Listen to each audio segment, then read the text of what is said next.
안녕하세요. 오늘도 사연살롱을 찾아주셔서 감사합니다. 올해로 30대 중반이 된 아직은 신혼의 재미에 푹 빠져 지내고 있는 여자입니다. 앞서 나이를 말씀드렸듯이 아직 세상을 오래 살진 못했지만 저는 인생이 참 한 치 앞을 볼 수 없다는 걸 여러 차례 경험했어요. 얼마 전에도 그런 경험을 하게 되면서 한동안 잊었다고 생각한 그 일이 떠올랐고 뜻밖의 복수까지 하게 된 저의 이야기를 한번 들려드리고 싶어요.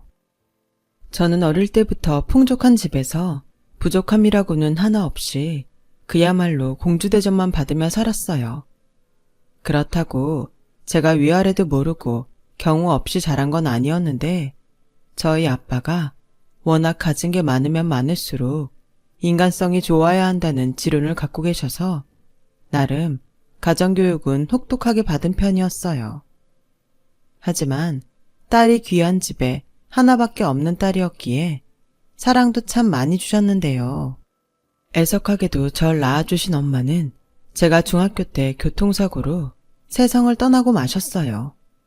그래서 혼자 사업하랴 절 돌보랴 저희 아빠가 정말 고생을 많이 했는데 제가 대학을 가고 연애를 하면서 아빠도 참 많이 외로웠겠구나 하는 생각을 하게 됐고 그래서 한 번은 조심스럽게 아빠에게 재혼에 대한 이야기를 꺼내봤는데요.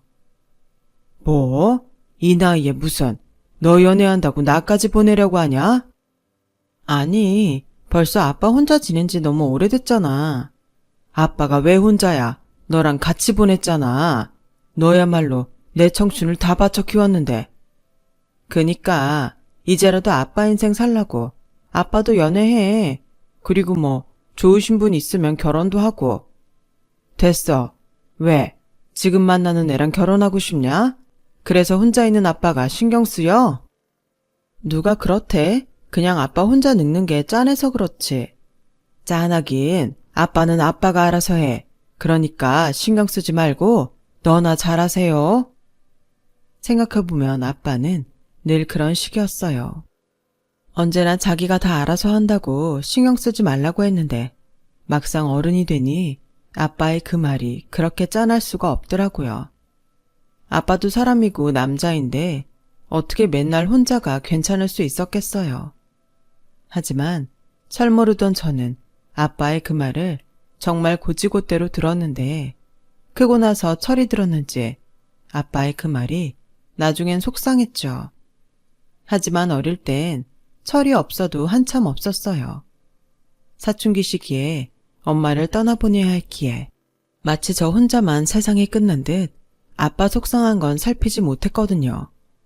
그리고 서툰 아빠의 노력에도 못난 소리를 많이 했는데 지금도 아빠가 처음 싸준 소풍김밥을 잊을 수가 없어요. 아마도 아빠가 태어나 처음으로 싸본 김밥일 텐데 속이 다 터져 엉망이 된 그 도시락이 저는 싫었어요. 그게 저에겐 더 이상 엄마가 없다는 걸 확인시켜주는 것 같았으니까요. 하지만 그즈음 제가 선을 넘도록 버릇없이 굴어도 아빠는 화를 내거나 절 혼내지 않으셨어요. 원래 성격이라면 몇 번이고 불호령이 떨어졌을 텐데 상황이 상황인지라 아마도 아빠는 자기가 저에게 화를 내면 제가 엇나갈 거라고 생각한 듯 했었죠. 그리고 그 뒤에도 아빠는 제가 말하는 건 모두 들어주시라고 했어요. 아무리 바빠도 시간을 내셨고 비싼 물건을 갖고 싶어 하면 그걸 아무 말 없이 사주셨는데 그것도 제가 엄마가 없어 주눅이 들까봐 그렇게 해주신 것 같아요. 그렇다 보니 어쩌면 세상 무서운 줄 모르고 온실 속 화초처럼 자랐는데 그런 저도 대학교 3학년이 되면서 대학원에 갈지 아니면 취업을 할지에 대한 고민을 하게 됐는데 아빠가 먼저 저에게 생각지 않았던 제안을 하셨어요. 우정아, 아빠도 고민을 많이 해봤는데 너 1년 뒤에 졸업하면 유학 가지 않을래? 아빠는 네가 좀 더 넓은 곳에서 더 많은 경험을 하고 돌아오는 것도 나쁘지 않을 것 같거든. 유학? 난 한 번도 생각 안 해봤는데. 아직 1년 시간 남았잖아. 그동안 생각해보면 되지. 그건 그렇지만 그럼 아빠는 나 없는 동안 혼자 지내야 하잖아. 그게 뭐 어째서? 연애도 싫다고 하고 재혼도 싫다고 하니까 아무래도 난 아빠가 혼자 있으면 마음이 쓰이지. 두가 보면 대단한 효녀인 줄 알겠네. 아빠가 누누이 말하지만 나는 내가 알아서 한다. 그러니까 알았어. 나나 잘할게. 됐지? 저는 그렇게 생각지도 않은 유학을 준비하게 됐어요. 아빠 말을 듣고 생각하니 다른 나라에 가서 공부를 하는 것도 저에겐 좋은 기회가 될 것 같았거든요. 하지만 그런 저에게도 한 가지 걸리는 것이 있었는데요. 제가 당시에 1년 6개월 정도 만난 같은 학년 남자친구 때문이었어요. 남자친구는 학년은 저랑 같았지만 군 제대 후 복학을 한 복학생으로 저보다는 2살이 많았는데 한참 서로 애틋하고 좋게 지내는 중이라 제가 멀리 타국에 간다는 게 마음에 걸렸죠. 그래서 고민해봤냐고 물어보는 아빠에게 남자친구랑 헤어질 수 없어서 그냥 유학을 가지 않겠다고 말을 했더니 제 말이 황당했는지 아빠는 저를 그저 쳐다만 보셨고 이내 제가 먼저 입을 열기 시작하자 제 말 한마디 한마디에 어이없다는 얼굴을 하셨어요. 왜 자꾸 그런 얼굴을 해? 나는 진짜 심각하게 고민한 거야. 아니, 얼마나 대단한 남자친구길래 유학까지 포기해? 네 인생이 걸린 일인데.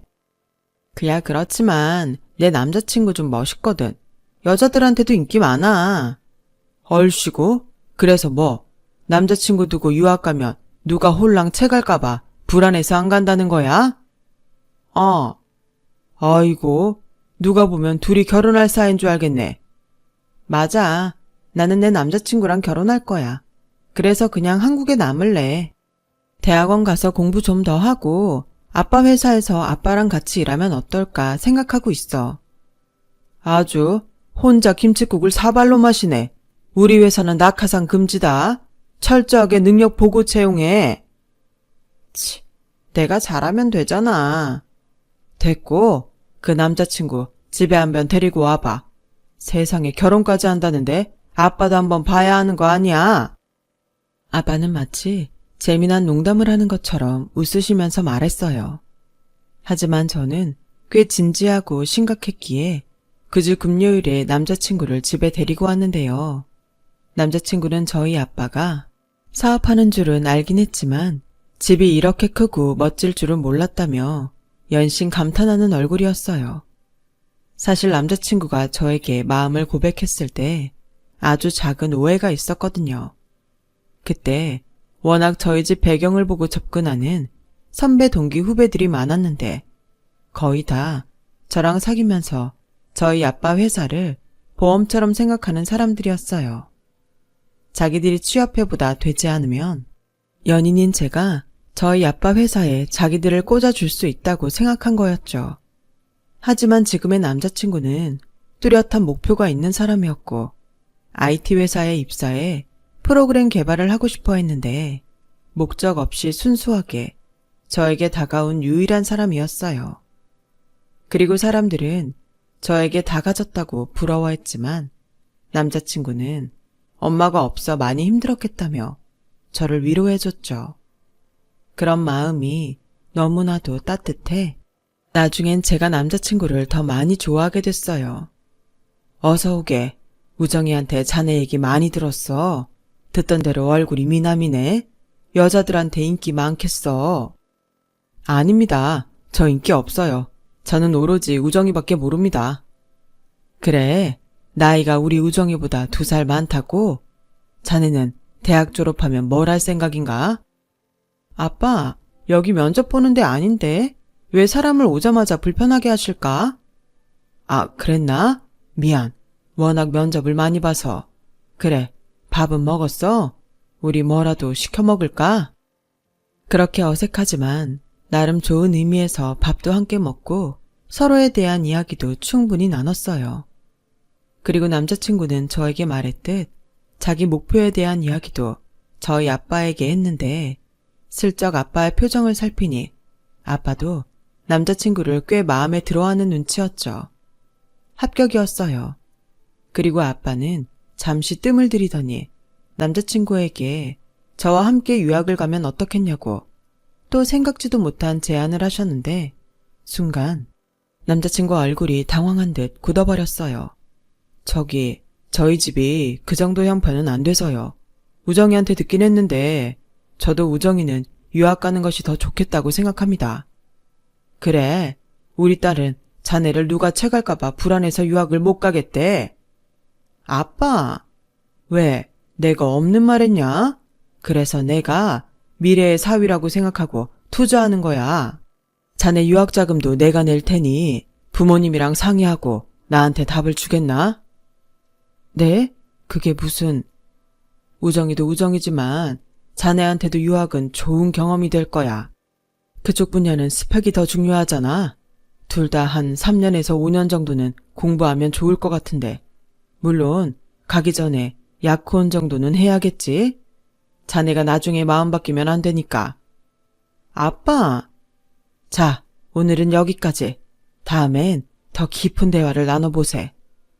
그렇게 아빠는 안방으로 들어가 버리셨어요.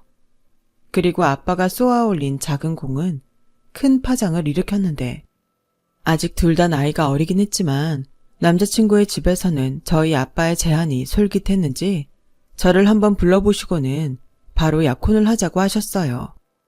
내가 우리 승우한테 들었는데 아빠가 혼자 힘들게 키웠다고?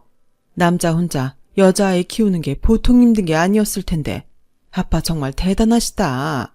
그러면서도 훌륭하게 회사까지 잘 운영하시고 이렇게 우리 아들한테도 기회를 주시다니 내가 정말 몸둘 바를 모르겠어. 정말 고마워. 사실 우리 집이 조금만 더 형편이 좋았다면 하는 생각을 늘 했거든. 내 아들이긴 하지만 제가 머리가 좋아. 내가 뒷받침만 제대로 해줄 수 있으면 뭐라도 될 인물인데. 네, 알아요. 그래서 저희 아빠도 오빠한테 그런 제안을 하셨을 거예요. 저희 아빠가 능력 있는 사람 좋아하시거든요. 저도 오빠랑 같이 유학 가면 안심되고 서로 좋을 것 같아요.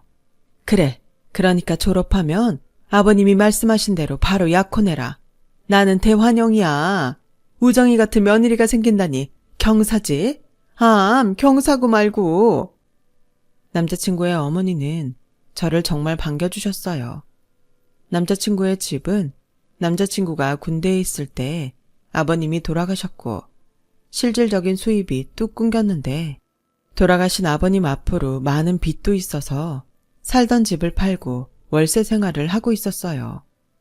평생 전업주부로만 살았던 남자친구의 어머니는 그제야 식당 일과 청소 등의 일을 하며 돈을 벌기 시작했다고 하는데 안 하던 일을 하다 보니 아프지 않은 곳이 없다고 했어요.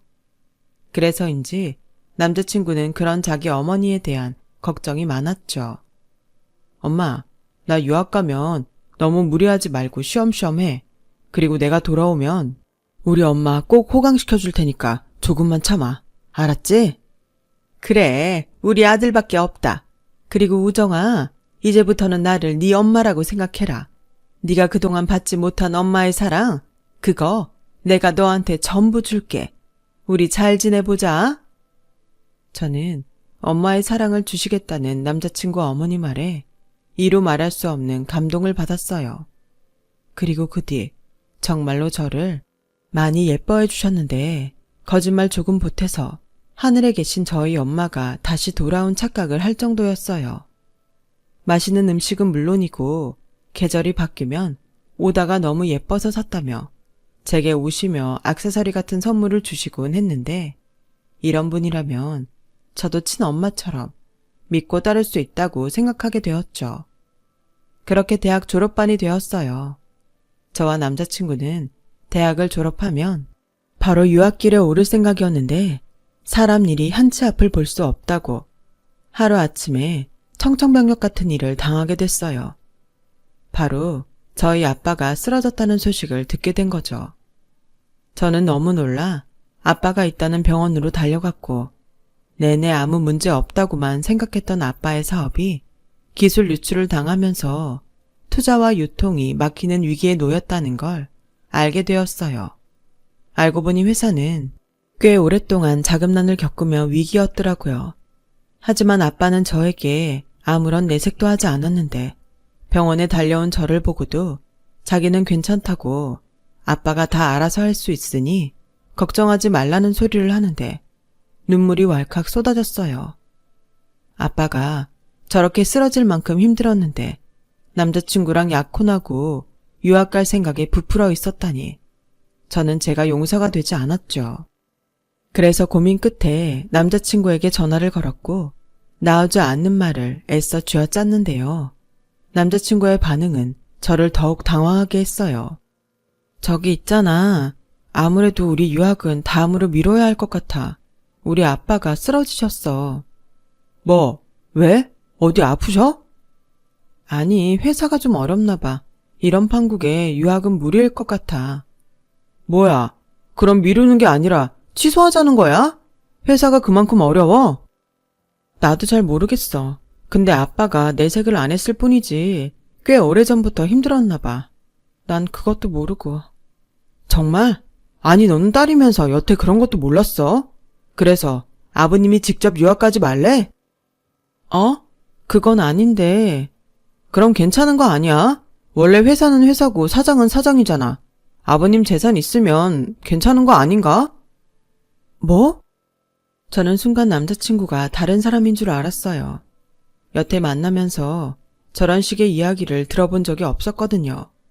게다가 저희 아빠가 쓰러졌다고 했는데 괜찮으시냐는 말도 없으니 내가 사람을 잘못 봤나 싶은 생각도 들었어요.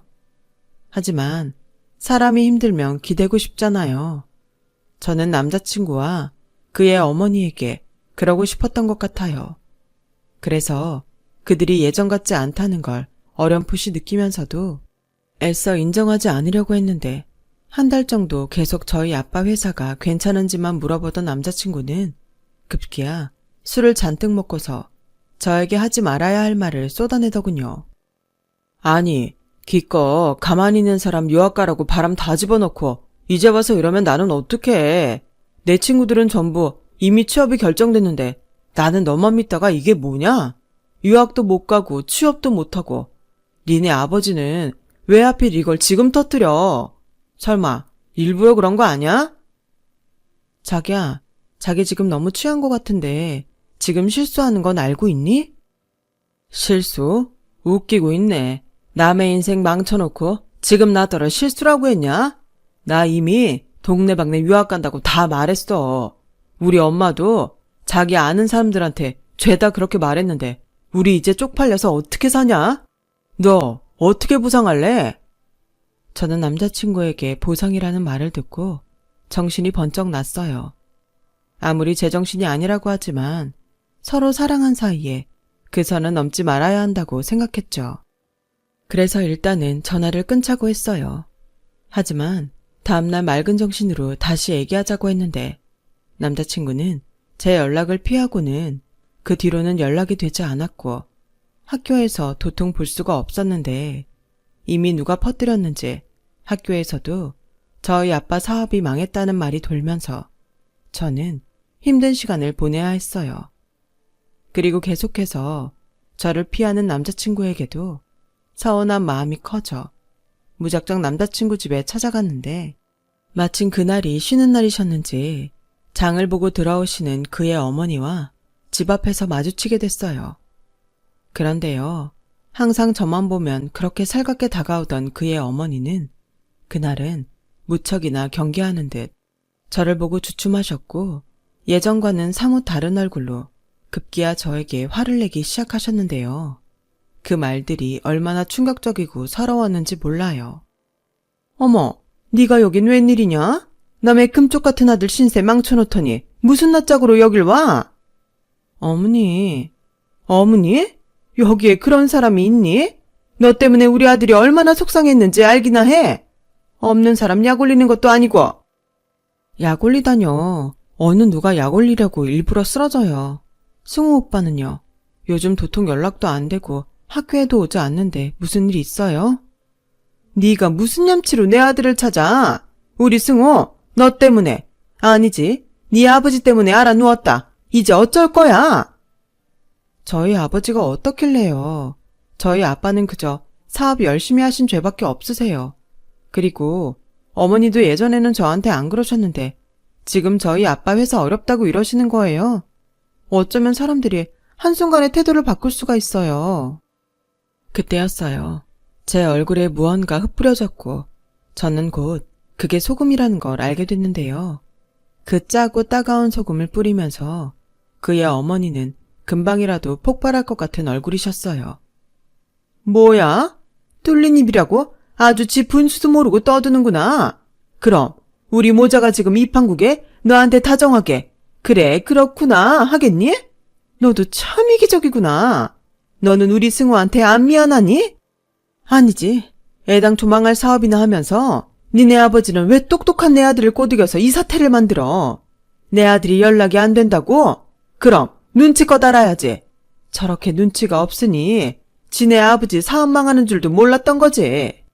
나랑 승호는 너랑 니네 집에 손절하기로 했다. 내가 마음 같아선 정신적인 피해보상 청구하고 싶은데 재수없는 니네 집이랑 더는 엮이기 싫어서 참는 줄이나 알아. 그렇게 말하고 그의 어머니는 자기 집안으로 쏙 들어갔어요. 그리고 그제야 사태 파악이 끝난 저는 눈물이 나기 시작했는데 적어도 거기서 울고 싶진 않아 입술을 꾹 깨물며 참았죠. 저는 그렇게 어이없게 남자친구와 헤어졌어요. 아니, 파혼이라는 말이 더 맞겠네요. 그렇게 평생 서로 함께 행복하자고 약속했던 남자친구였는데 그 약속이 모두 거짓이었다는 걸 저는 그제야 알게 된 거예요. 그리고 저는 다신 이런 일을 겪고 싶지 않기에 이제부터라도 강해져야겠다고 마음을 먹었고 그렇게 학교 졸업을 했어요. 다행히 아빠도 퇴원을 하셨고요. 하지만 아빠의 퇴원은 사실 시기상조였어요. 병원에서는 또 쓰러질 수 있다고 아빠의 퇴원을 말렸는데 회사가 위기에 처했는데 어떻게 자기가 병원에만 있을 수 있냐며 하도 고집을 부리셔서 제가 아빠와 함께 회사 일을 보는 것으로 아빠의 뜻을 따라주기로 했어요. 그리고 본격적으로 아빠의 회사 일을 맡아서 하게 된 저는 그간이 많은 것들을 아빠 혼자 했다는 것에 놀라지 않을 수가 없었고 아빠는 어떻게든 회사 부도를 막아야 한다며 불철주야 뛰기 시작하셨는데 지금 생각해도 그때가 제 인생에서 가장 막막했던 때가 아니었나 싶어요.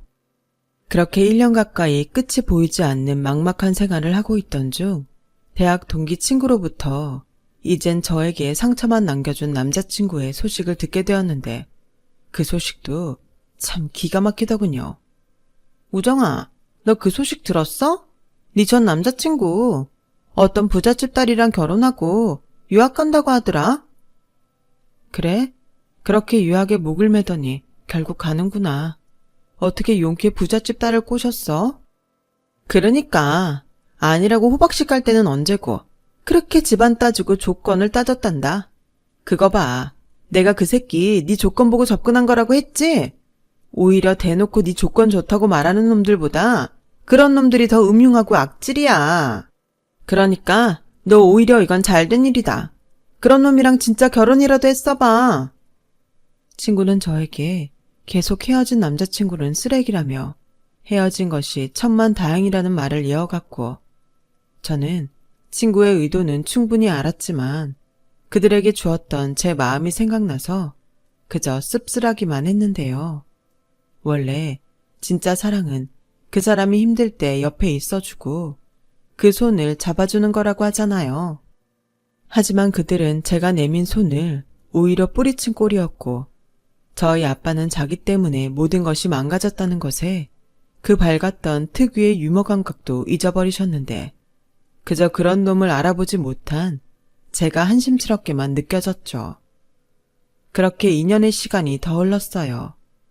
아빠 회사에서는 아는 사장님의 소개로 저와 비슷한 또래의 남자 직원이 들어오게 되었고 그 직원 능력이 좋다고 하더니 혼자서 일당백력화를 하는데 워낙 일을 잘하고 또 열심히 하니 아빠도 그렇고 저도 그 직원이 참 고마웠어요.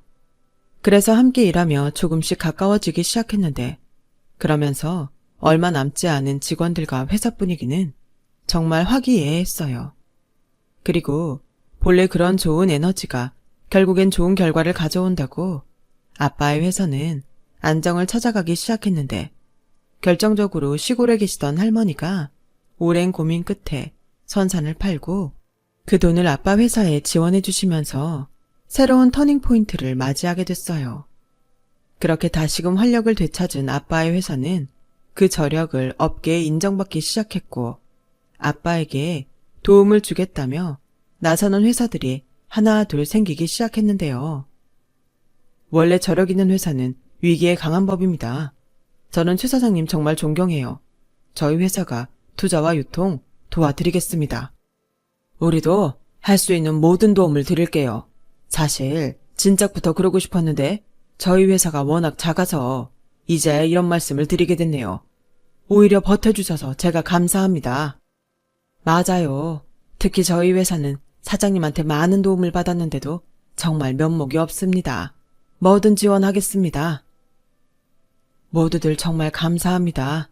이 은혜 잊지 않을게요.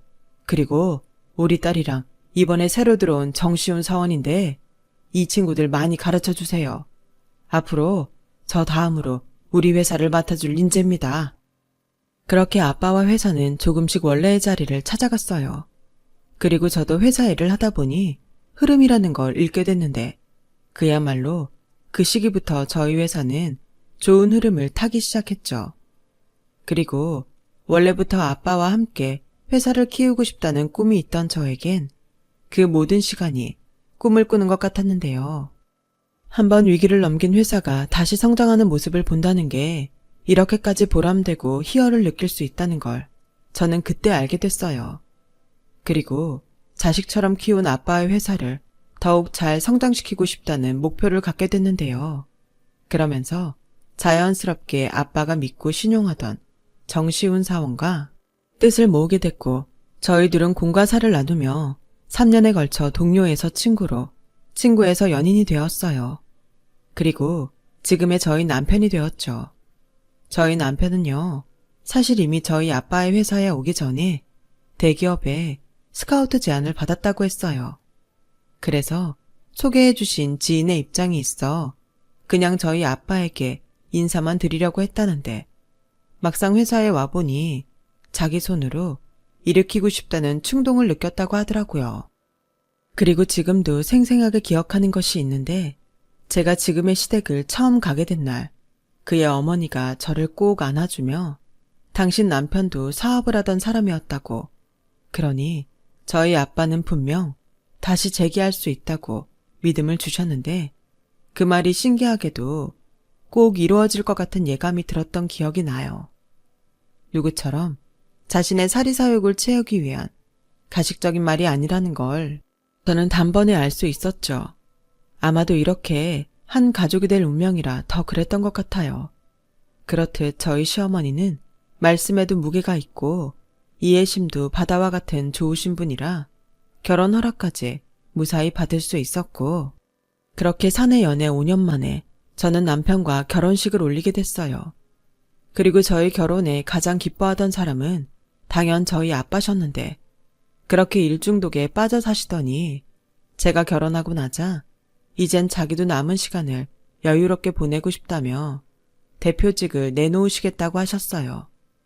순간 저와 남편은 아빠의 갑작스러운 결정에 놀라지 않을 수 없었는데, 아빠는 사실 아주 오래전부터 당신의 사업을 저에게 물려주고 싶었다고 했어요. 말로는 낙하산은 절대 안 된다고 했지만 당신이 만든 회사를 제가 이어가길 바라셨더라고요. 그렇기 때문에 그렇게 죽기 살기로 회사에만 매달렸다는 걸 저는 그날 처음으로 알게 됐어요. 그러면서 아빠는 이제는 저에게 함께 위기를 넘기고 노력할 파트너가 생겼으니 자기의 시대는 끝났다며 저에게 대표직을 물려주겠다고 했는데, 남편이 저는 잘할 수 있을 거라며 기꺼이 서포트하겠다고 말해줘서 얼마나 고마웠는지 모릅니다.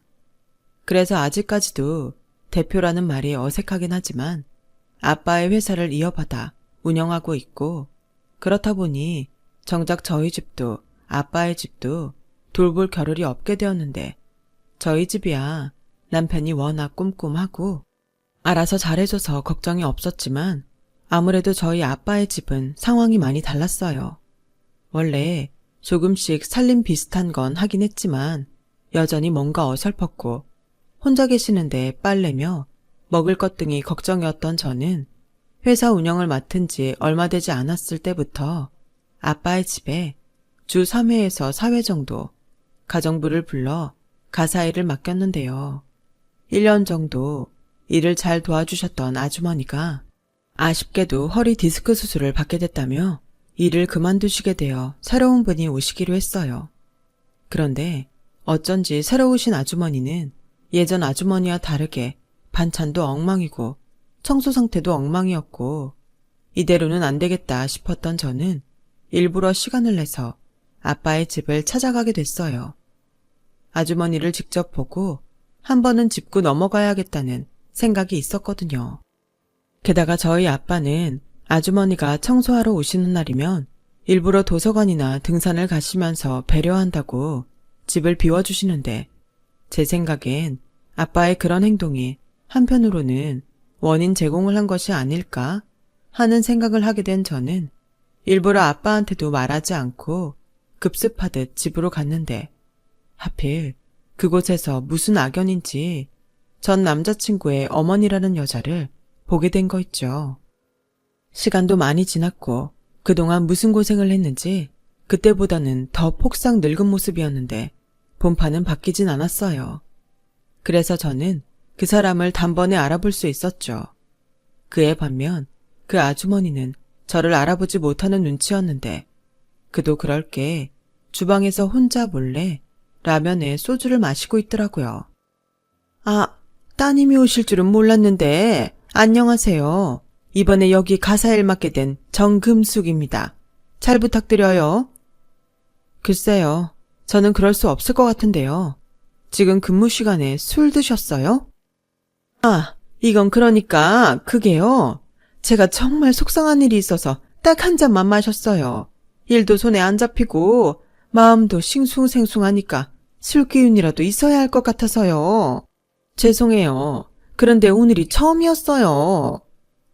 지금 그게 말이 된다고 생각하세요? 저희 사람 아무나 채용하지 않습니다. 아니, 김 여사님이 그만두시면서 소개해 주신 분이라 철석같이 믿고 있었는데 세탁기 하다 하는 빨래도 엉망이고 반찬들은 왜 죄다 태우시죠? 저걸 사람이 먹을 수 있다고 생각하세요? 저는 한층 화가 난 목소리로 말했어요. 그러자 그 아주머니는 인상을 찌푸리며 혼잣말인지 저보고 들으라고 하는 말인지 모를 작은 소리를 냈는데 그 말이 더 기가 막혔어요. 아니, 정작 친애 아버지는 그냥 잘만 넘어가던데 저 딸은 뭐가 저렇게 깐깐해. 에이씨, 널널한 데 와서 땡 잡았다고 생각했는데 오늘 아주 날 잡았네. 지금 뭐라고 하셨어요? 왜? 저희 아버지가 아무 말 안 하시니 그냥 넘어갈 줄 알았어요? 어쩌면 돈 받고 일하면서 일을 이따위로 하세요? 저는 일부러 그 아주머니 앞으로 성큼 다가가며 그렇게 말했어요. 그러자 그런 제 얼굴을 뚫어져라 그 아주머니가 보셨는데 끝내 저를 알아보는 듯 얼굴이 달라지더군요.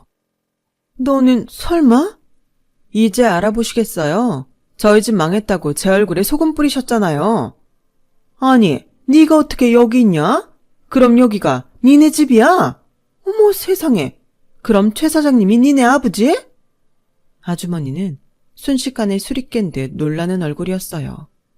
저와 남자친구가 정식 약혼 전에 그런 파국을 맞았으니 저희 아버지를 보지 못한 아주머니는 자기가 일하는 집 사장님의 딸이 저라는 걸 꿈에도 알지 못했고 덩달아 어디서 말을 듣기는 했는지 자기가 일하는 집 사장님이 자기 딸한테 회사를 넘겨줬다는 것까지 알고 있었는데 그게 저라는 사실에 자기도 모르게 놀라는 눈치였어요. 그럼 망했다던 니네 아버지가 사실은 망하지 않은 거야? 듣자 하니 여기 사장님 회사 엄청 잘 나간다고 하던데? 너 말해봐. 정말이니? 그게 이제 와서 뭐가 중요하죠? 됐고요. 당장 나가시고 내일부터는 오지 마세요. 뭐? 오지 말라고? 저기 얘, 그래도 우리가 예정이라는 게 있지 않니? 나도 너 그 일 있기 전까지는 진짜 딸처럼 생각했어. 우리 이렇게 다시 만난 것도 인연인데 나 좀 봐줘라. 내가 오죽하면 이 나이 먹고 남의 살림이나 하겠니? 그러게요. 아줌마 아들 부잣집에 장가가서 유학까지 다녀온 거 아니었어요? 그 아들이 효도한다고 하지 않았던가요? 그게 있잖니. 우리 아들 장가 못 갔어. 정말 치질이 복도 없는 게 결혼 전에 왜 오토바이를 탔는지 교통사고가 나서 지금 하반신 마비라 내가 아주 죽을 둥 살 둥 산다. 이왕 말이 나와서 하는 소린데 너 우리한테 돈 좀 빌려주면 안 되겠니? 월세 낼 때가 됐는데 돈이 없어. 내가 미쳤어요? 아줌마한테 돈을 주게? 게다가 이런 식으로 일하시면 이 일도 조만간 잘리실 것 같은데요. 됐고요. 그건 아줌마 사정이고 좌우당간 내일부터는 나오지 마세요. 뭐야? 네가 지금 좀 잘 산다고 내 앞에서 갑질하는 거냐? 이런 싸가지 없는 년? 돈만 많으면 다야. 왜? 너한테는 그런 일 안 일어날 것 같니? 사람 일 장담하는 거 아니다? 네, 너무 잘 알죠. 그런데 누구처럼 사람 힘들 때 소금 뿌리고 살진 않아요. 이것도 다 아줌마랑 그 아들 업보 아니겠어요? 뭐야? 그때였어요. 또 자기 성깔 못 이기는 아주머니의 손이 제 얼굴 위로 치켜 올라갔죠. 하지만 제 손엔 이미 아주머니가 안주 삼아 끓여놓은 라면이 들려 있었고 그 냄비채로 그대로 아줌마 면상에 뿌렸는데 뜨겁지는 않았지만 라면을 뒤집어 쓴 아줌마는 라면 국물과 면발로 엉망이 된 얼굴로 치욕스러웠는지 한껏 소리를 지르고 그대로 저희 아빠 집을 나갔어요. 그 후 저는 그 아줌마를 소개한 여사님께 전화해 그 아줌마가 하고 간 짓을 말했고 여사님은 정말 죄송하다고 하시더라고요. 몸 잘 추스리시라 하고 그 아줌마는 당장 해고하겠다고 했죠. 다시 만나게 된 그 아줌마 인생도 참 답이 없다는 생각이 들더라고요. 아무튼 그 일이 있고부터는 그 모자에 대한 소식은 알지 못하는데 영원히 알지 못했으면 하는 바람이 있습니다. 물론 사람 일 한 치 앞을 볼 수 없지만 그냥 저들과는 인연 딱 거기까지길 바랄 뿐이에요.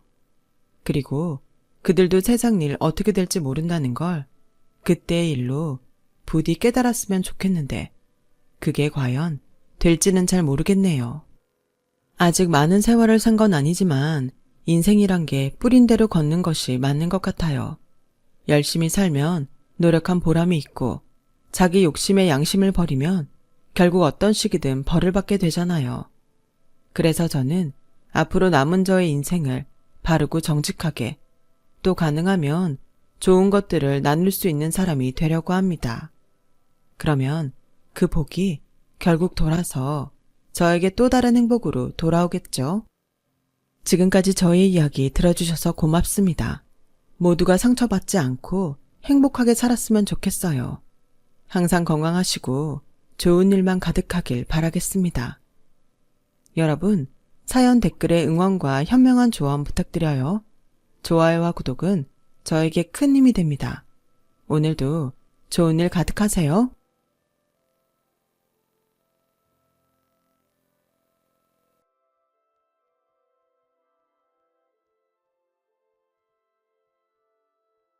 안녕하세요. 오늘도 사연살롱을 찾아주셔서 감사합니다. 저는 경기도에 살고 있는 30대 여성이에요. 결혼하고 나서 겪은 정말 어처구니가 없는 경험이 있었네요. 남편하고 저는 어렸을 때부터 알던 사이였어요. 이게 집안끼리 알고 지냈다는 얘기는 아니고요.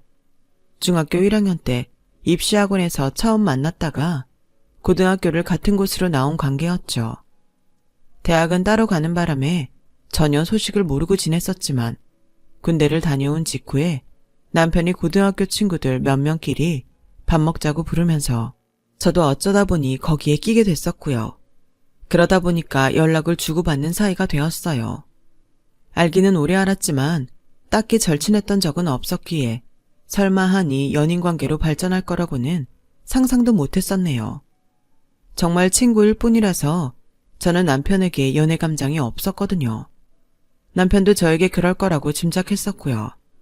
그런데 남편이 저한테 대학 축하한다면서 졸업 선물로 명품 지갑을 사주길래 그때 뭔가 있다고 느꼈었죠. 친구 대학 졸업 선물을 챙기는 것도 모자라서 명품 브랜드를 사준다고요? 여기서 의심이 안 되면 오히려 이상한 거잖아요. 혹시나 해서 떠봤더니 역시나 저를 좋아하고 있었다며 고백을 해오더군요. 우리가 엄청 가깝게 지낸 적은 없지만 따지고 보면 거의 10년을 알고 지낸 사이잖아. 그래서 그런지 네가 좋으면서도 친구 관계 깨뜨리고 싶지 않아서 고백 못하고 있었어. 괜히 사귀었다가 깨지면 오랜 친구 사이도 없어지게 될까봐 걱정되더라고. 그런데 지금은 왜 나한테 네 감정 드러내는 거야? 이건 누가 봐도 나 좋다고 광고하는 거였잖아. 그건 내가 이전하고는 달리 너를 많이 진지하게 좋아하고 있어서 그래. 가벼운 연애 말고 결혼을 전제로 너랑 만나보고 싶은 생각을 갖게 되었어. 그럼 우리가 안 헤어지고 계속 함께할 것 같아서. 남편이 멋쩍어 하면서도 진심을 담아서 한 고백에 저는 좋기도 했고 묘하게 착잡하기도 했고 마음이 애매했어요. 허먹하지 못한 가정 안에서 자라신 분들 분명히 꽤 계시겠죠. 저희 집이 좀 우울했어요. 전 국민에게 불어닥쳤던 IMF라는 비극이 저희 집에 직격탄으로 꽂혔었다는 게 지금 생각해보니까 시작점이었죠. 아빠가 하셨던 사업이 그때 막 날개를 달고 제대로 빚을 보려고 했던 때였는데 IMF가 터져서 재료수급이 안 되는 바람에 망해버렸어요. 저희 가족은 살던 아파트 집을 팔고 작은 연립 빌라로 이사를 갔죠. 아빠는 상심을 이기지 못하시고 술독에 빠져 지내셨어요. 차라리 술만 드시는 거면 모르겠는데 행패까지 부리시고 잠적을 하시라면 끝까지 하시던지 가출하셨다가 몇 달 뒤에 나타나서 돈 찾으면 난동 부리시고 그렇다 보니까 아빠의 존재란 지긋지긋하고 징그러운 공포 같은 거였어요. 당연히 실질적으로 집안의 가장은 엄마이셨고요. 엄마는 아빠 때문에 술이라면 질색을 하는 분이었는데요. 제가 중학교 때 딱 한 번 밤에 자다가 깨서 엄마가 김치를 안주 삼아 소주를 드시는 모습을 본 적 있어요. 좁은 집, 금세 저의 기척을 느끼신 엄마가 이렇게 말씀하셨었죠. 우리 딸들은 커서 결혼에 집착하지 말어. 여자들이라고 해서 꼭 결혼해가지고 행복을 찾을 필요는 없어. 진짜 이놈 아니면 안 되겠다 싶은 마음이 드는 괜찮은 놈이 있거든 결혼하고. 그렇지 않으면 그냥 혼자 사는 게 나아. 엄마의 그 음성이 얼마나 씁쓸했던지 세월이 지나도록 제 가슴에 박혀 있었어요. 결혼에 대한 막연한 부정적인 감정이 있었기에 저는 남편의 고백이 부담스럽게 들렸던 것 같아요. 생각은 자매들이 다 비슷하게 하고 있었던 것인지 언니들도 연애는 하면서 결혼 얘기는 안 꺼냈었죠. 결혼 말고 연애를 하는 거라면 저는 솔직히 남편이 마음에 들었기에 괜찮았어요. 그래서 오랜 친구였던 사이를 깨고 연인이 되었죠. 사귀면서 서로 집안 이야기는 거의 안 나눴어요. 진지한 대화는 주제로 안 끌어오는 편이었고요. 그러기에 교제 기간이 쌓여가도 저는 결혼을 머릿속에 그리고 있진 않았었네요. 하지만 운명의 장난과도 같은 엄청난 사고가 터지고 말았어요. 환절기도 아닌데 몸살 기운이 있는 것 같아서 이상하다 싶었을 때 문득 생리를 건너뛰었다는 게 떠오르더라고요. 제발 아니기를 바랐건만 저는 임신한 상태였어요. 극초기였기 때문에 저는 뱃속의 생명에게는 미안하게도 낳는 쪽으로 결심을 하기가 어려웠네요. 결혼만으로도 부담스러워서 생각을 멀리하던 저였는데 임신이라뇨. 저 혼자 만든 결과물이 아니니까 당연히 상대방과 알아야 한다고 생각했기 때문에 남편한테 알렸더니 한숨을 쉬면서 이렇게 말했었어요.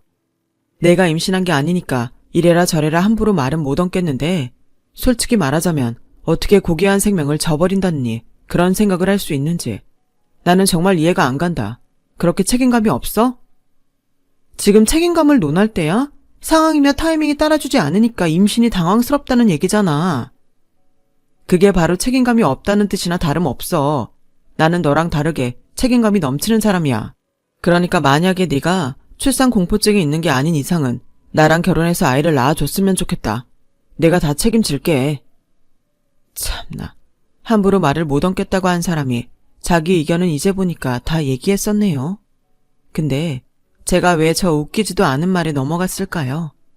임신 호르몬 때문일지도 모르겠어요. 그때는 모든 게 너무 혼란스러웠으니까요.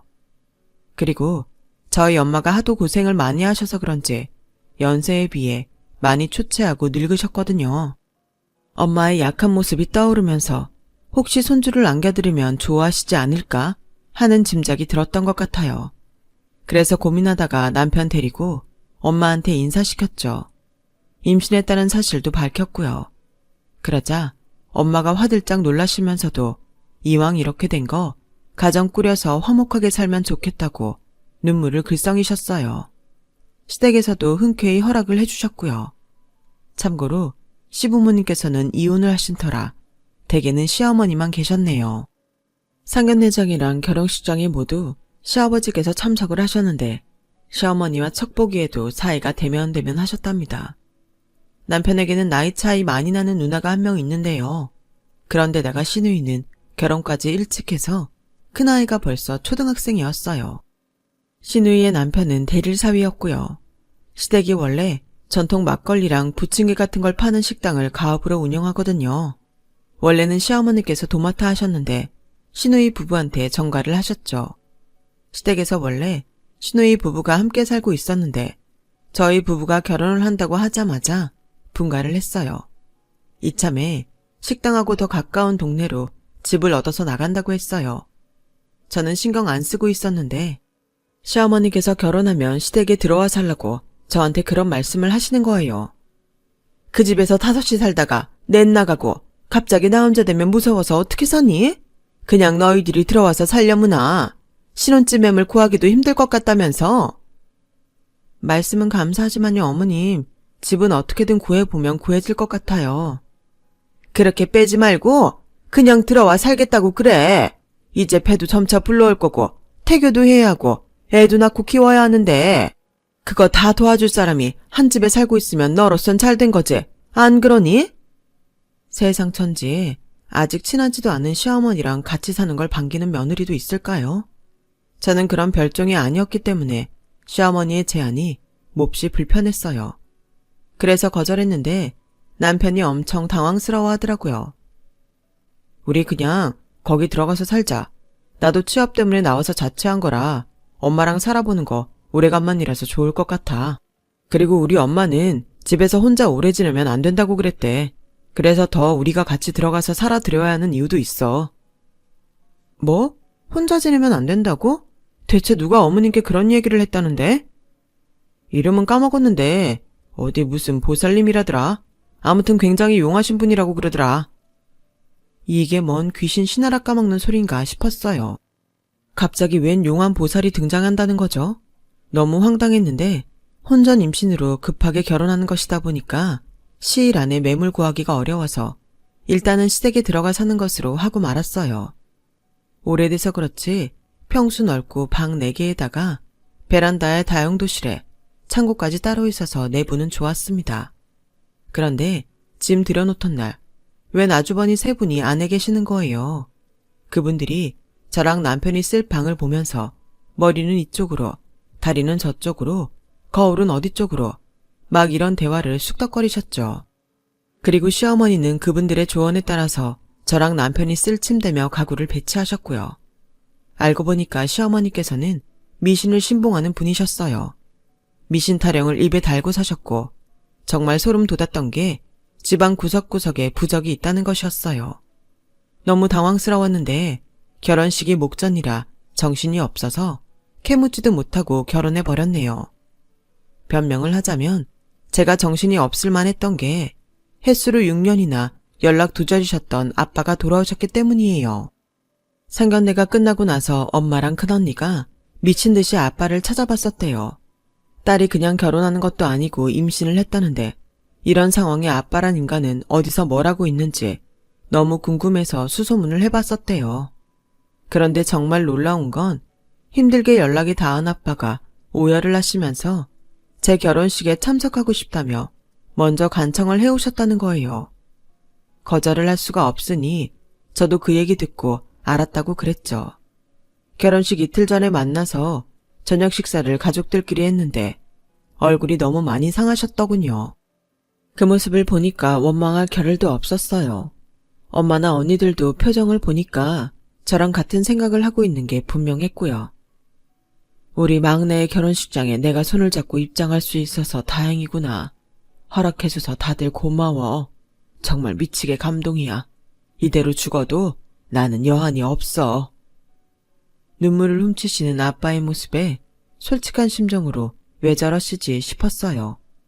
그럴 사람이 아니니까요. 어쨌거나 아빠가 멀쩡히 참석해 주셔서 결혼식 잘 마쳤고요. 그러느라 경황이 없어서 미신하우스가 뒷전이었던 거예요. 결혼하고 나서 상당히 찜찜한 기분으로 지내다가 3주 지났을 때였나? 시댁의 가업인 식당에 밥을 먹으러 갔어요. 평일이었는데도 장사가 잘 되더라고요. 남편이 그저 그런 중소기업 들어갔어도 미래에 대해 걱정 안 하는 이유를 알 것 같았달까요? 왜 심해부가 대릴사위로 장가 왔는지도 알 법했고요. 그런데 식사 도중에 시어머니께서 또 미신 이야기를 잔뜩 하시는 바람에 저는 표정 관리가 안 되더라고요.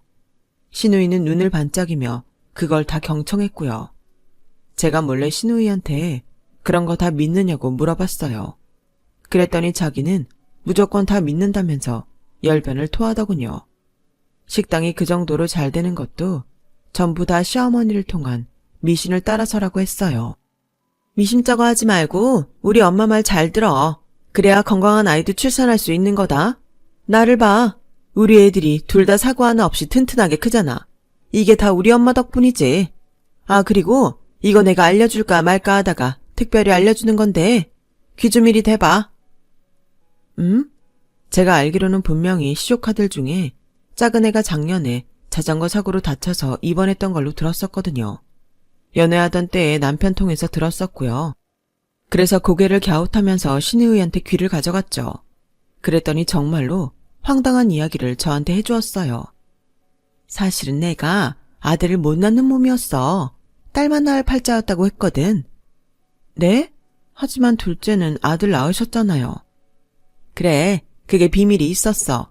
사실 우리 둘째에도 임신 직후에는 딸이었지. 내가 6주 차에 임신 사실을 알았는데 우리 엄마한테 말했더니 얼른 딸의 혼이 자리 잡기 전에 아들로 바꿔야겠다고 하는 거야. 아직은 늦지 않았다고 하시면서 이런 쪽으로 잘 아시는 분께 도움받아서 극비의 부적을 구할 수 있었어.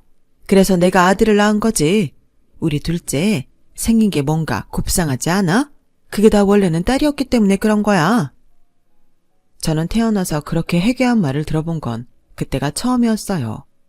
시누이가 제 어깨를 두드려주면서 응원의 메시지를 남겨줬었죠. 연달아 딸을 임신하더라도 자기처럼 극비의 부적을 사용하면 되니까 상심하지 말라고요. 그 말을 한 건 제가 임신하고 있던 아이가 딸이었기 때문이었어요. 도대체 이게 어떻게 된 집안인지 저 같은 평범한 사람은 이해가 힘들더라고요. 그로부터 며칠 후였죠. 자다가 화장실이 가고 싶어서 새벽에 눈을 떴는데 침대 아래를 쳐다봤다가 그대로 비명을 내질렀죠. 너무 놀라서 비명을 질렀더니 침대 아래에 앉아 계셨던 시어머니께서 저를 타박하셨어요. 아니 얘가 뭘 그렇게 놀래니? 그러다가 뱃속에 애라도 떨어지면 어쩌려고 그래? 아, 어머님, 제가 안 놀랄 수가 있어야 말이죠. 지금 여기서 뭐 하시는 거예요? 어두운데 왜 방바닥에서? 방석은 왜 깔고 앉으신 거예요? 그리고 혹시 앞에 있는 그거는 물 떠다 놓으신 거예요? 목소리 낮춰. 그러다가 우리 아들 깨면 피곤해서 아침에 출근 어떡하려고. 이건 내가 다 이유가 있어서 그러는 거니까 캐묻지 말거라. 이것이 다 너희들을 위함이야. 내 깊은 뜻을 네가 감히 어찌알리오. 그러게요. 말을 안 해주면 어떻게 알겠어요. 사람 자고 있는데 그 밑에서 물 떠놓고 본격적으로 방석까지 가져다가 가부좌 틀고 앉아서 싹싹 빌고 있는 모습에 너무 소름이 돋았는데 그 이유를 알 수 없으니 더 불길했네요. 이 일로 남편하고 좀 싸웠어요. 그간 눌러 참고 왔었건만 시어머니의 만행이 해도 너무한 것 같아서 그랬습니다.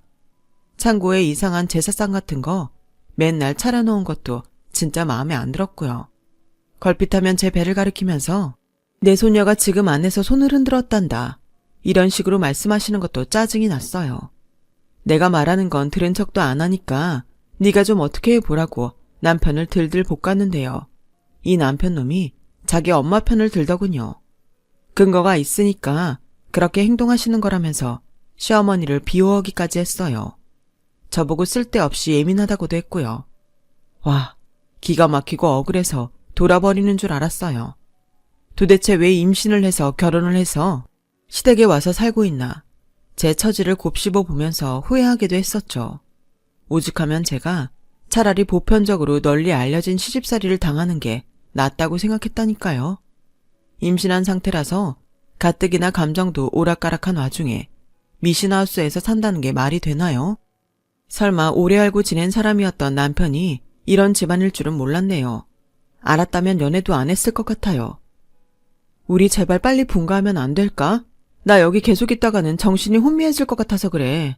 아까 계란 후라이 좀 부쳐 먹었는데 그 사이에 어머님이 오셔서는 계란 터진 모양 때문에 내일 운세가 어쩔 거라는 등 나 그 얘기 듣고 입맛 떨어져서 계란 후라이 먹기 싫었어. 우리 제발 이 집에서 나가 살자. 집 나와라 뚝딱하면 집이 나오는 줄 알아. 나갈 데가 있어야 나가서 살지. 너는 진짜 생각이라는 걸 좀 하면서 말을 해라. 그리고 하는 말마다 불만투성이야. 말 못하는 약 있으면 너한테 먹이고 싶다. 그럼 나중에 남편이 정뚝 떨어지게 나와주시니까 정말 살맛 안 났죠. 머리 아파오는 그때에 충격적인 소식이 들려왔어요. 아빠가 위급하시다는 얘기였어요. 제가 큰언니 연락받고 놀라서 병원에 갔는데 아빠 얼굴 보고 자차 놀라서 주저앉았어요. 얼굴이 정말 임종을 앞두신 분처럼 생기라곤 하나도 없더라고요. 이게 대체 무슨 일이냐고 물었더니 알고 보니까 아빠는 건강이 안 좋으셔서 진작에 시한부임을 받아들이고 지내고 계셨대요. 시한부 사실을 알게 되자마자 제 결혼 소식을 접하시곤 마치 운명과도 같다 생각하셨다고 말씀해 주셨죠. 아빠에게 남은 시간은 이제 얼마 없었어요. 오늘 내일 하시는 상태였죠. 저는 아빠한테 정이 없는 줄 알았는데 눈물이 막 나오더라고요. 엄마랑 언니들도 많이 충격받아서 어찌할 바를 모르고 있었죠.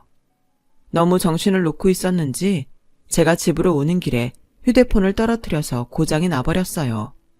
가뜩이나 슬프고 힘 빠지는데 휴대폰까지 고장나니까 머리가 아파서 집에 오자마자 들어 누웠었고요. 당연히 같이 사는 시어머니와 남편에게도 이 사실을 전했죠. 남편이 깜짝 놀라서 얼른 저희 엄마한테 연락을 하더라고요. 그리고 시어머니께서는 제 손을 잡아주셨어요. 하늘의 부름은 듣지 못한 척 할 수도 없고 물을 수도 없는 것. 박가사돈께서 이 세상의 여정을 마치고 하늘의 부름을 받아가시는구나. 너무 슬퍼 마라. 하늘에서 고통 없이 사실 테니. 저는 그때 저를 위로해 주시는 시어머니께 감사해서 손을 꼭 붙잡고 엉엉 울었었네요. 한치 앞도 모르고 그렇게 굴었던 거예요. 이튿날 한참 늦잠을 자고 일어났는데 남편이 어디를 외출했던 것인지 그 시각에 집으로 들어오더군요. 주말이면 오전 내내 침대에 붙어있는 저 인간이 왜 오늘은 민기적거리지 않고 일찍 일어나서 외출까지 하고 온 건가 싶어서 희한했는데 그 순간 제 눈에 남편이 정장을 챙겨 입은 모습이 들어왔어요. 이 시간에 어디를 다녀온 거야? 근데 정장 입었네? 그것도 위아래 검은색? 어디 상갓집에라도 갔다 온 줄 알았어. 무심코 말이 나갔는데 남편 대답이 없더라고요. 제 시선을 피하는 게 이상하다는 생각과 동시에 본능적으로 머릿속을 스치는 무언가가 있었어요. 재빨리 휴대폰을 찾았다가 힘이 빠졌죠. 어제 고장이 난 참이었으니까요. 에이 설마 말도 안 되는 소리인 건 아는데 지금 다녀온 것이 우리 아빠 장례식인 건 아니겠지? 내가 지금 억측하는 거겠지? 왜 대답이 없고 나를 쳐다보지를 않아? 안 되겠어. 내가 그냥 바로 병원에 가봐야겠다. 가서 아빠를 뵈면 되니까. 소용없어. 그게 왜냐면 장인어른 이미 돌아가셨으니까 새벽에 진작 연락이 왔었어. 뭐? 아빠가 정말로 돌아가셨다고? 게다가 연락이 왔었다고? 그럼 왜 나한테 말을 안 했어? 당연히 바로 나한테 알렸어야지. 나도 그러려고 했는데 새벽 2시였고 너 곤히 자고 있는데 어떻게 그래? 차마 깨울 수가 없더라. 미쳤어. 자고 있는 내 뺨을 쳐서라도 너는 날 깨웠어야 돼. 지금 벌써 점심때인데 너무 늦어버렸잖아. 전화 받자마자 나 안 깨운 건 100번 양보해서 그렇다고 쳐. 어떻게 너는 이 시간까지 아무렇지도 않게 날 안 깨워? 지금까지 나 늦잠 자는 거 뻔히 보고 있으면서? 너무 분하고 허망하고 남편에게 실망스러워서 화를 냈어요. 전날부터 숨 쉴 때 불편했는데 진짜 숨이 턱턱 막혀오는 느낌이었죠. 남편은 저에게 대꾸도 못하고선 고개를 푹 숙였고요. 저는 다 필요 없으니까 당장 출발하겠다고 했어요. 그때까지만 해도 아빠의 부고가 너무 갑작스러워서 정신이 없었던 데다가 당연히 남편이 저를 데리러 장례식장에서 집으로 들른 줄 알고 판단했었거든요. 그렇게 지끈거리는 머리 부여잡고 나갈 준비를 하려고 들자마자 저를 향해 다가온 시어머니와 마주쳤어요. 내가 우리 아들한테 너 깨우지 말라고 그랬다. 내가 그랬어. 우리 아들은 죄가 없어. 어머니, 갑자기 이건 또 무슨 말씀이세요? 어머님도 새벽에 알고 계셨던 거예요. 저희 아빠 소식을요? 저만 빼놓고요. 도대체 왜 그러셨는데요? 제가 저희 아빠 돌아가셨다는 소식을 일찍 접하면 큰일이라도 나는 거였나요? 너는 어차피 바깥사돈과 그리 살갑지 못한 사이였잖니? 만일 부모 자식이라는 끈이 맺어지지 않았다면 현생에서 원수로 만났을지도 모르는 사이. 아무래도 장례식에 너는 참석하지 않는 편이 좋겠구나. 그런 상황이 아니라는 걸 알면서도 저는 어쩔 수 없이 시어머니께서 농담 혹은 장난을 하시는 거라고 생각했었어요. 왜냐하면 너무나도 말이 안 되는 소리를 들었기 때문이었죠. 그게 진심이면 너무 이상한 거잖아요. 그런데 시어머니께서 저를 진지한 눈빛으로 쳐다보시면서 이렇게 말씀을 이으셨죠. 만일 장례식장에 발을 들일 시 뱃속에 든 아이한테 바깥사돈의 원혼이 묻을 거다. 바깥사돈과 너의 악연이 네 아이를 힘들게 만들 거라고. 너는 네 자식이 태어나기도 전부터 저주를 받길 원하니? 그런 건 아니겠지? 어머님, 제발 그 허무맹랑한 타령 좀 그만하세요. 저주라고요? 제가 처한 지금 이 상황을 저주라고 하는 거예요. 친정아빠 장례식장에 못 가는 게 말이나 되나요? 얘기가 안 통하는구나. 그렇다면 어쩔 수 없지. 나는 네가 잘못된 선택을 하게 될 수 없어. 내 손주의 미래를 망치게 내가 지켜만 볼 것 같니? 굳이 가야겠다면 강제로 널 막는 수밖에. 시어머니께서 제 뒤편을 보면서 눈짓했어요. 제 뒤에는 남편이 있었죠. 소름이 돋은 제가 도망을 치려고 했는데 남편이 더 빨랐어요. 뒤에서 저를 꽉 잡은 남편이 다시 저를 방 침대 쪽으로 데려갔죠. 힘의 우위에서 밀린 저는 침대에 억지로 앉을 수밖에 없었는데요. 너무 우라통이 터져서 두 사람을 쳐다본 순간 온몸에 소름이 돋아났어요. 시어머니와 남편이 웃음기 하나 없는 표정으로 너무나도 진지하게 저를 내려다보고 있었거든요. 마치 그 어떤 일이 있더라도 저를 장례식장으로 보내지 않겠다는 결연한 의지가 엿보이는 듯 했습니다. 당연히 대장은 시어머니셨기에 저는 침착하려고 애를 쓰면서 우선 회유의 말씀을 드렸어요. 하필 지금 휴대폰도 고장났는데 친정 식구들한테 연락도 마음대로 못하는 상황에 저한테 이러고 싶으세요? 이건 사람이 할 짓이 아니죠. 제발 저 좀 가게 해주세요. 제가 몸도 너무 안 좋아서 두 사람이랑 씨름하고 싸울 기력도 없다고요. 일어나지도 않은 일 때문에 장례식장에 못 가는 게 말이나 된다고 생각하세요? 저는 저희 아빠 딸인데 무슨 악연이 있어서 제 뱃속에 아이한테 저주가 걸린단 거냐고요. 아, 네가 나의 깊은 뜻을 어찌 이해할 수 있겠니? 다 지나고 나면 알게 될 것이니 지금은 그저 얌전히 있으면 된단다. 모두가 살자고 하는 길이니까 그런 줄이나 알렴. 나랑 오순도순 대화 나면서 시간을 보내자꾸나. 그래야 얼른 슬픔도 털어내버릴 수 있지. 시어머니께서는 전혀 동료를 안 내비치셨고 화장대 의자를 끌어와서 오히려 제 앞에 앉으셨어요. 골이 깨질 듯이 울리더라고요. 남편은 심각한 표정으로 계속 서 있었고요. 저는 배가 뭉치는 느낌이 난다고 통증까지 있다고 말을 해봤으나 시어머니께서는 그건 저의 착각이라면서 황당한 응수를 하셨죠. 저는 너무 기가 막힌 나머지 차라리 웃음이 나더라고요. 개 같은 미신 타령이 심상치 않을 때 알아봤었어야 했는데 꾸역꾸역 참고 넘겼다가 결국 이런 사태가 났구나 싶어서 제 안일함을 원망했죠. 이 어처구니 없는 상황에 스트레스가 확 몰려들었던 것인지 저는 결국 기운이 빠져서 침대 위에 풀썩 쓰러지듯 눕고 말았어요. 한숨 자고 일어나라는 미친 시어머니의 소리가 들려온 직후였습니다. 갑자기 띵동하면서 현관 벨소리가 들렸고 그 다음으로는 누가 현관문을 쾅쾅 두드리는 소리가 멀찍이서 들려왔어요. 제가 억지로 정신을 다잡으면서 소리에 집중했죠. 당황한 남편이 누군가와 옥신각신하는 소리가 들려왔는데 따라 나간 시어머니 역시도 휘말려서 소란을 일으키고 있었네요. 그때 방 안으로 들어온 사람은 바로 저희 작은 언니였어요. 진짜로 집에 있었다니. 역시 멀리 사는 친구 집에 놀러가서 연락이 두절됐다는 말은 거짓이었어. 내가 이럴 줄 알았다고. 그 목소리를 듣자마자 안심이 되더군요. 그리고 남편이 장례식장에서 제 가족들에게 황당한 거짓말도 했음을 알 수 있었죠. 제가 멀리 놀러가서는 연락이 두절됐다고 했대요. 가족들은 그게 말이 되냐면서 안 믿으며 자꾸 추궁을 해댔고 압박감을 느낀 남편이 몰래 장례식장을 빠져나와서 집으로 왔었던 것이죠. 그 행동은 오히려 큰 의심을 불러왔고요. 작은 언니가 울먹이며 저를 부축해 주었고 저는 문 밖에 보이는 풍경에 한숨을 쉬었네요. 외삼촌이 제 남편의 멱살을 잡고 흔들었으며 그걸 말리려는 시어머니의 손길을 사촌 오빠가 강하게 뿌리치면서 욕을 하고 있었어요. 심상치 않은 소음에 놀란 이웃들이 경찰을 부르는 바람에 잠시 후에는 경찰까지 집으로 왔고요. 경찰이 이게 무슨 상황이냐고 묻자 남편의 얼굴이 시뻘개지는 것이 보였죠. 저는 언니들과 함께 현관으로 향했고요. 저에게 절대로 장례식장에 가지 말라면서 시어머니께선 소리를 지르셨는데 경찰들이 진정하시라고 막 말려댔거든요. 그러자 시어머니께서 경찰을 있는 힘껏 밀어버렸나 봐요. 우당탕 넘어지는 소리가 나서 그쪽을 쳐다봤는데 그리곤 외치셨죠. 네 이놈! 내가 어떤 신과 통하는 줄 안다면 내 앞에서 그딴 무리는 못 저질렀을 텐데! 그 골 때리는 모습을 보자 정말 머리가 깨질 것 같이 아프더군요. 더 이상 할 말도 없더라고요. 그런데 병원으로 향하자마자 정신이 맑아졌던 것 같아요. 장례식장에 들러 아빠부터 배워야 할 것 같다는 강한 충동이 들었어요.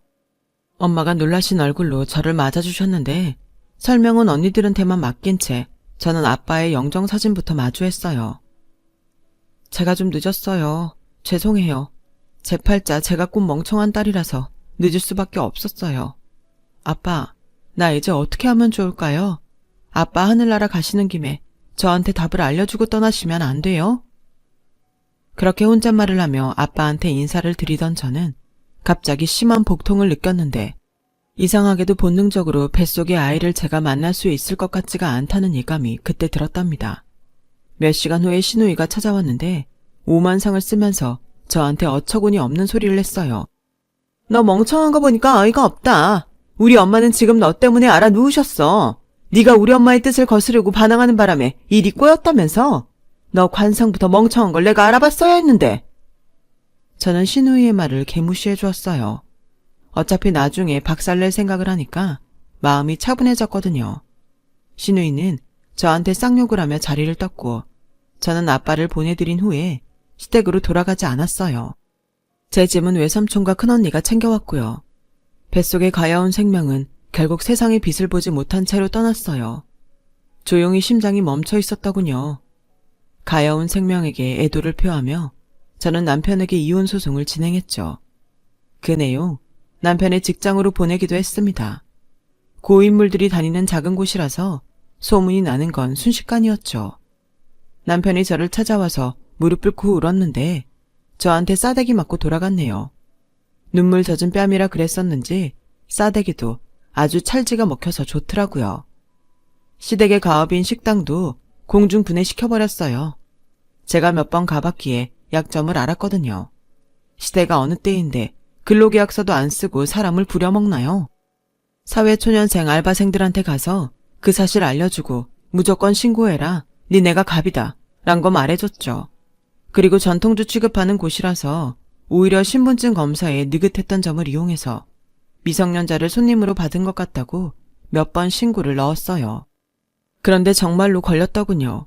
식당 영업정지 당했고 네이버 지역 카페에다가 시댁의 만행을 쫙 쳤고 그 가족이 운영하는 식당이 있다면서 상호명은 공개 안 했으나 유추 가능하도록 했어요.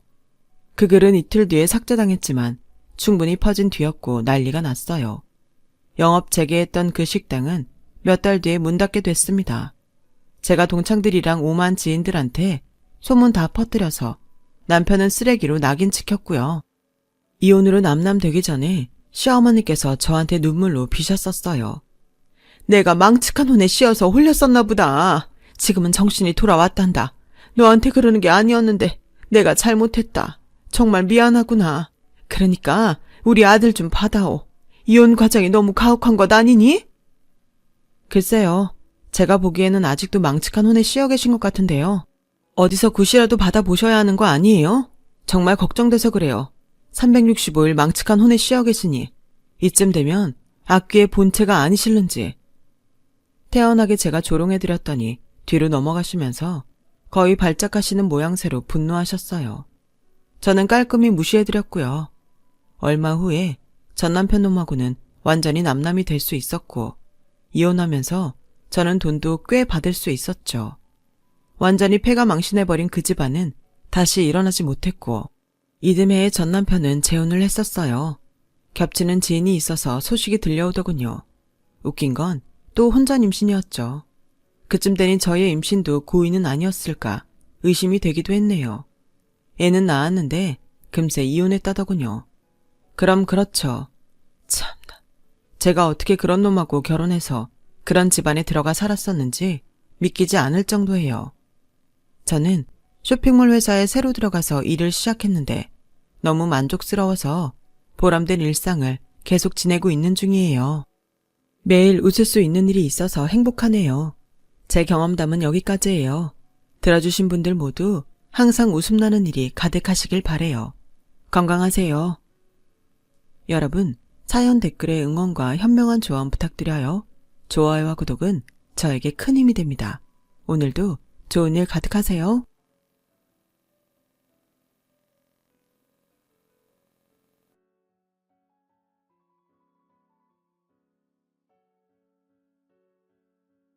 안녕하세요. 오늘도 사연살롱을 찾아주셔서 감사합니다. 재혼을 앞둔 30대 여성이에요. 남들은 일생에 한 번 하는 결혼을 저는 40도 안 된 나이에 2번이나 경험하게 되었어요. 그게 무슨 자랑이라고 사연까지 보내느냐고 하시겠지만 제 얘기를 들어보시면 제 행동이 이해가 가실 거예요. 모든 결과엔 그럴 만한 원인이 있는 것처럼 제 이혼 역시 그랬어요. 저라고 한 남자랑 끝까지 일생을 함께하고 싶지 않았겠어요? 하지만 살아보니 절대로 함께할 수 없는 부분도 있더라고요.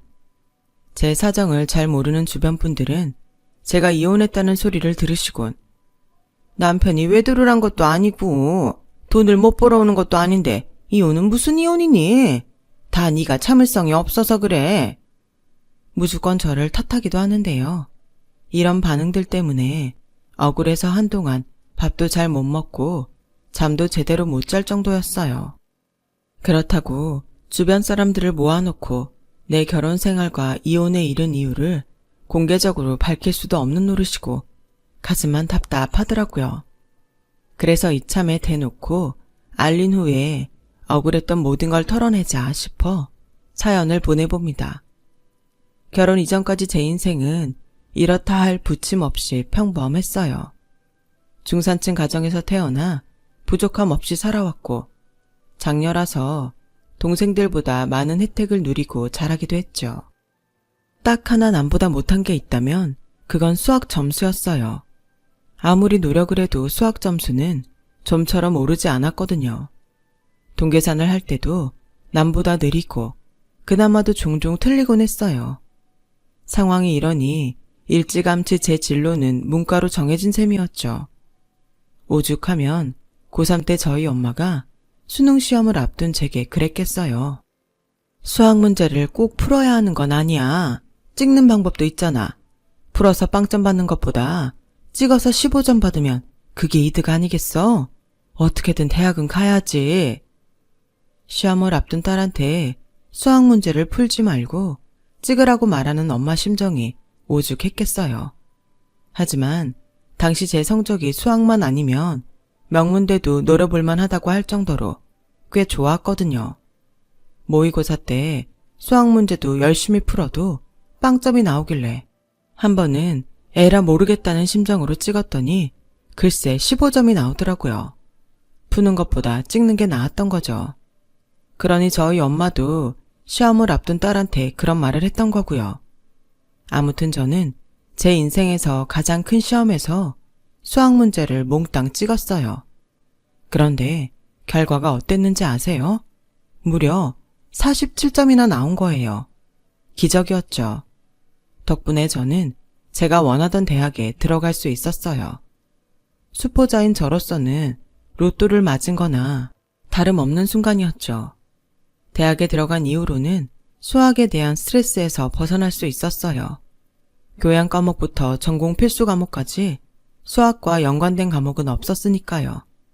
게다가 우리나라는 사회 전반적으로 전산화 시스템이 잘 돼 있어서 굳이 제가 직접 계산을 하지 않아도 알아서 계산해주고 고지서를 보내주니 수학을 못하는 저로서는 이보다 좋을 수 없었죠.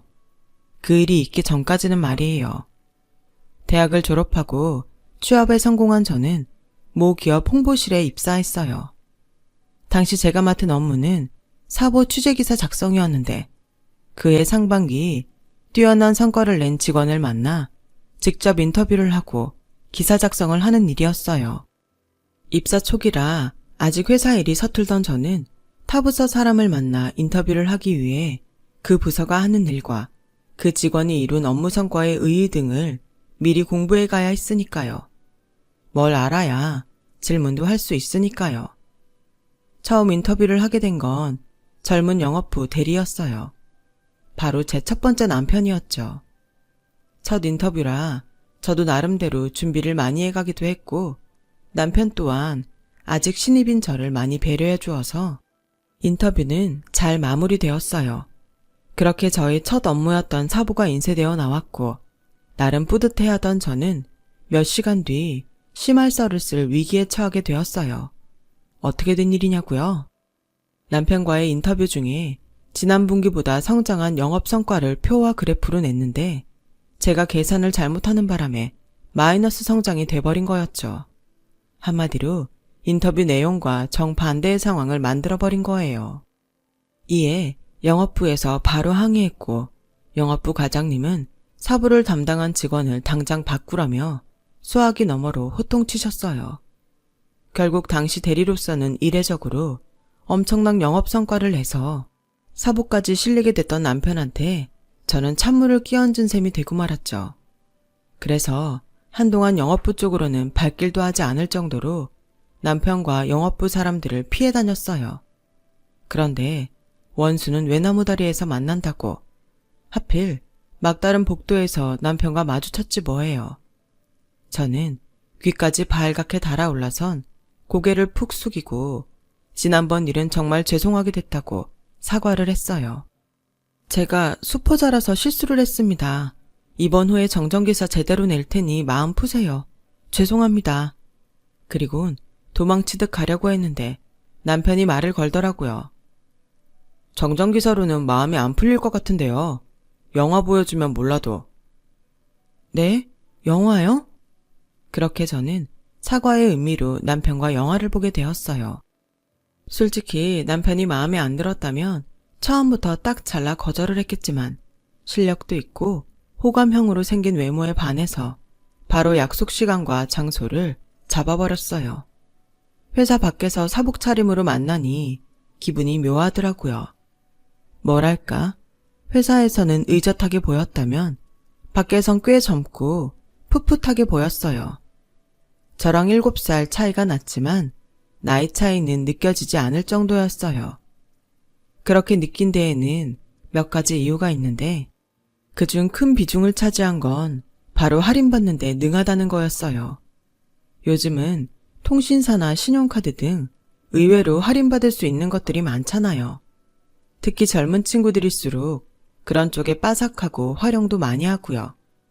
30대만 돼도 그런 게 있다는 것도 모르거나 안 다쳐도 이성을 만날 때는 창피해서 일부러 사용 않곤 하는데 남편은 달랐어요.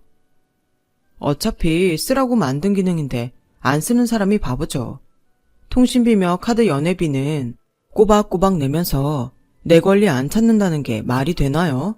할인 쿠폰이나 할인 카드를 쓰는 남자를 쪼잔하다고 하는 여자들도 있다는 거 알아요.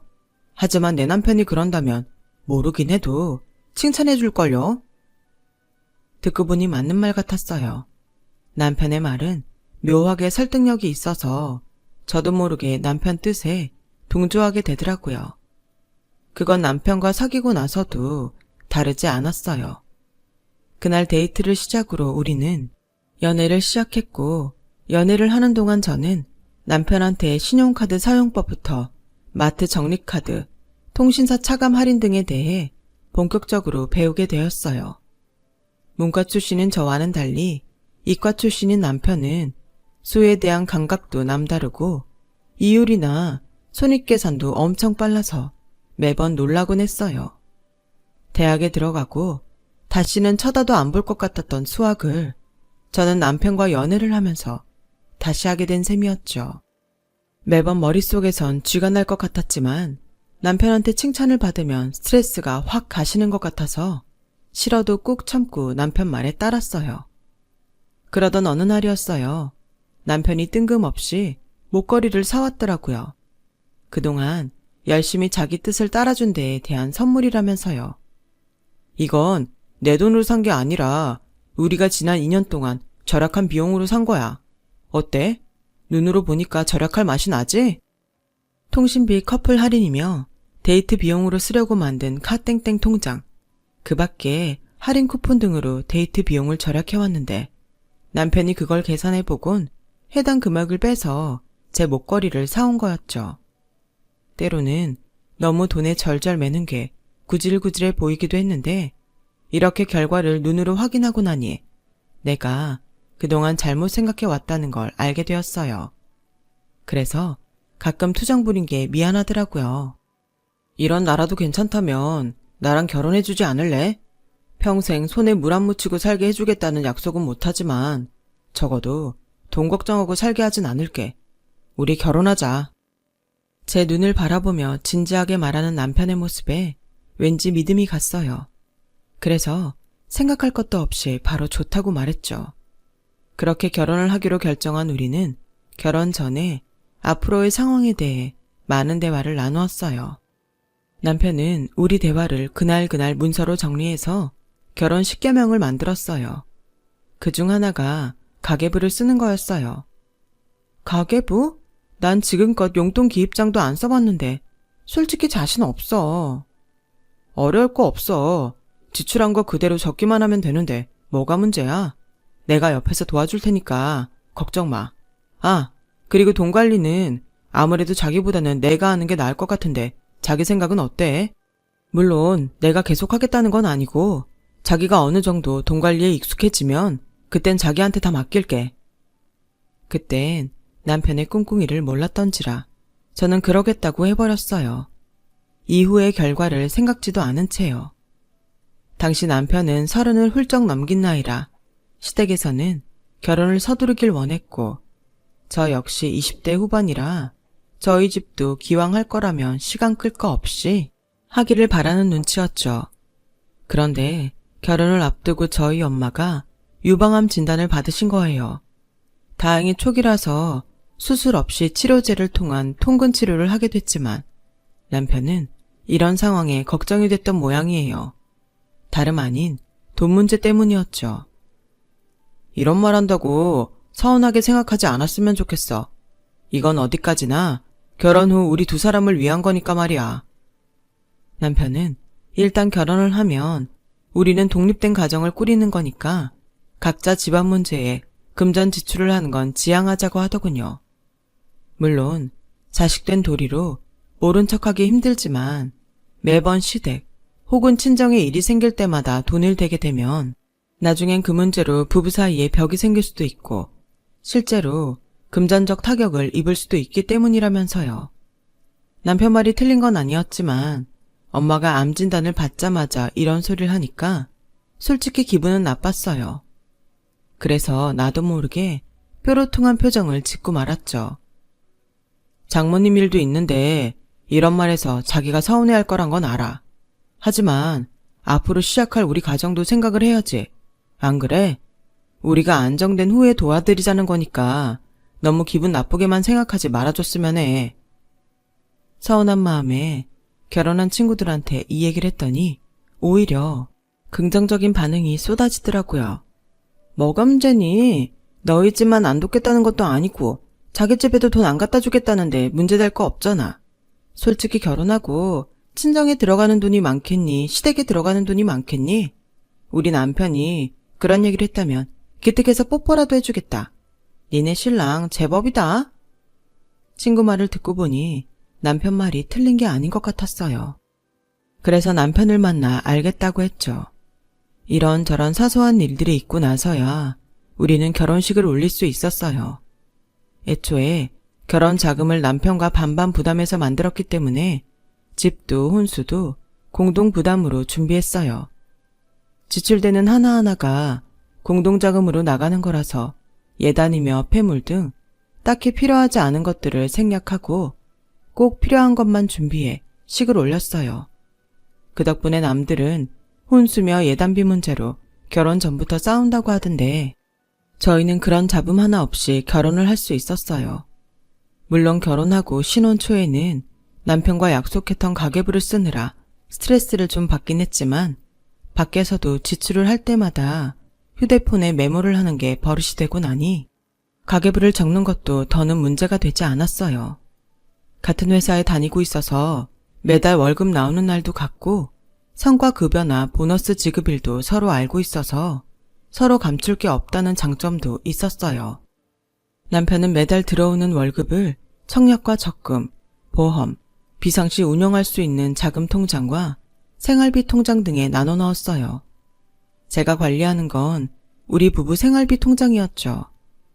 매달 생활비를 쓰고 남은 돈은 남편이 관리하는 비상금 통장에 옮겨놓고 지출이 많은 달은 부족한 금액을 남편이 비상금 통장에서 이체해주는 방식으로 생활을 했어요.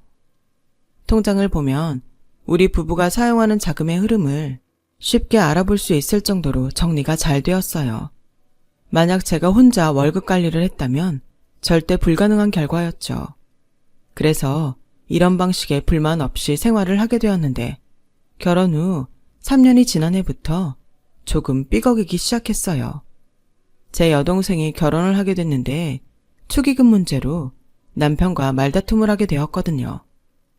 제가 냉장고 하나 해주면 어떻겠냐고 말했더니 버럭 소리를 치지 뭐해요.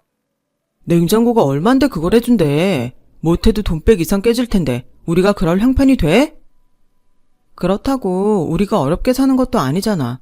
그리고 내 동생만 해주겠다는 거 아니야. 나중에 당신 여동생 결혼할 때도 그 정도 해주면 되잖아. 형제간에 축의금으로 줘도 100만 원은 주는 게 시세라고. 그런 건 허세 부리는 인간들이나 그러는 거고 난 그렇게는 절대 못해. 30만 원 이상은 안 되니까 그렇게 알아.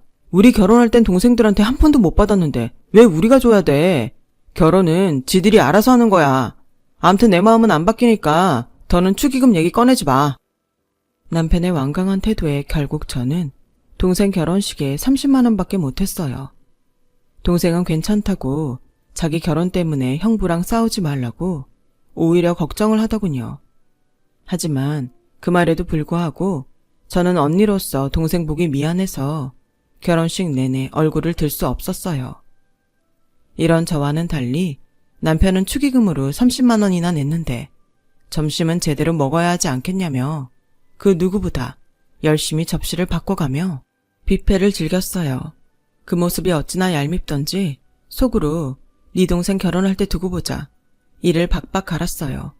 그리고 이듬해 시누이가 결혼식을 올리게 되었지 뭐예요. 지난번 제 동생 결혼식 문제도 그렇고 남편한테 야속한 마음이 있던 저는 시누이 축의금으로 남편이 얼마를 내자고 할지 두 눈 뜨고 지켜봤어요. 그런데 처제 결혼식 때처럼 이번에도 30만 원 낼 생각이야. 당신도 괜찮지? 뭐 그렇게 해. 근데 당신 정말 괜찮겠어? 여동생 결혼에 그것만 해도? 남편은 다 형편대로 하는 거라며 봉투에 5만 원권 6장을 담았어요.